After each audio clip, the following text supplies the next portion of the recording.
Welcome to our channel. We have new videos every Monday, Wednesday, and Friday. If you haven't done it already, please subscribe. This video starts right now. Hello guys, my name is George. I'm the reader for today's storybook, which is called Toy Story, A New Mission.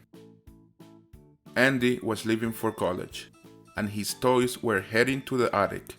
But Sarge and his green army men had a different plan. They climbed up to the windowsill. "What are you doing?" asked Buzz. "We're moving on," Sarge replied. Sarge explained that the platoon's tour of duty in Andy's room was over. It was time he and his troops took up a new mission. With one last salute, they jumped off the windowsill, opened their parachutes, and sailed across the city. Before long, the three army men landed near a toy store, the perfect place to find a child and a new home. They waited until they saw a boy and his mother walking towards them. "This child is military material," Sarge whispered. "On your marks, gentlemen, go, go, go!" Quickly, Sarge and his men jumped into the mother's shopping bag. But the soldiers weren't taken home for playtime. They made a different stop instead. The boy and his mother went to a bakery where the baker gave the boy a giant cookie. As he reached for it, the boy knocked the bag over and the army men tumbled to the floor. After the boy left, the baker spotted the toys beside the counter. "New decorations," the baker thought as he scooped them off the floor. Then he carried them into the kitchen, washed them off, and put them on a cake. Soon the army men were ankle deep in icing in a refrigerator with other cakes. "Looks like we are in for a long, cold night," Serge sighed. But as soon as morning came, the soldiers went on the move again. The baker put the cake in a box, and a few hours later, Sarge and his men found themselves in front of a very happy birthday boy. "Green Army men, cool!" the boy exclaimed. Excited, he plucked the soldiers off the cake and set them aside. "This could be it, man," Sarge whispered. "This boy could lead us to our new home."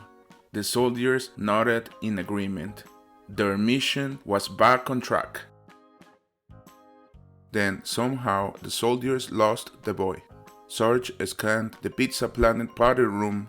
"Target is heading for the exit. Let's move, move, move!" The army men followed the boy out of the door, but they were too late. He was gone. Before the army men could retreat, a pizza delivery truck screeched to a stop just beside them. They watched as the waiter came out of the restaurant with a tall stack of pizza boxes in his arms. "Take these pizzas to the Wilderness Explorer picnic," the waiter told the driver. "And hurry, there are lots of hungry kids waiting for lunch." Sarge looked at his men and smiled. "Perfect," they all thought. Sarge and his troops climbed onto the top of the pizza truck. But as soon as the truck hit a bump, one of the soldiers' parachutes opened. The wind was strong and began to pull him off. "Go on without me," the cadet called.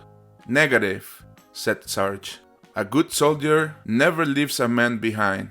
He and the other cadet let go of the truck, held onto the soldier, and let the wind carry them off. They landed on the side of the road. And as night fell, they made a tent out of a newspaper they found. The cadets went to sleep, but Sarge stayed awake wondering when and where they'd find their new home.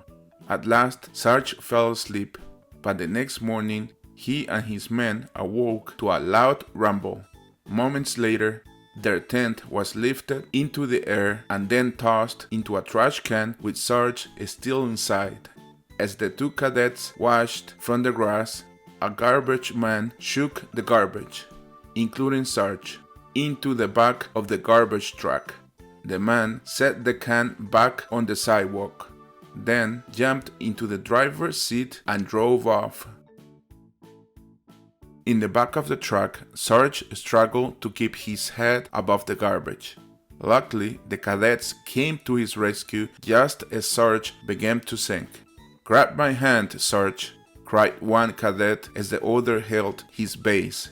As soon as they could, the troops jumped off the truck and landed on the wall. Maybe leaving Andy's house wasn't such a good idea after all, Sarge thought. But just then, they heard something that made them stop and turn. The soldiers peered over the wall and gasped. They landed right next to a beautiful playground. Could this be their new home? They thought, as they parachuted down for a closer look. A group of toys welcomed the army men with warm smiles and open arms. "Welcome to Sunnyside Daycare," the toys said. "Everything's new and improved now that our old boss, Lotso, is gone." Ken and Barbie gave the troops a tour of the playground and the classrooms. "Isn't it wonderful?" said Barbie. Sarge nodded, and so did his men. It felt exactly like the home they'd been looking for. The next morning, Sarge proudly watched his men experience a full day of play at Sunnyside. Without a doubt, the soldiers were home. Mission accomplished. At last. The end. Thank you for watching our videos. We really appreciate your support. If you haven't done it already, please subscribe. Here are some videos we thought you might like. We hope to see you soon. Bye for now.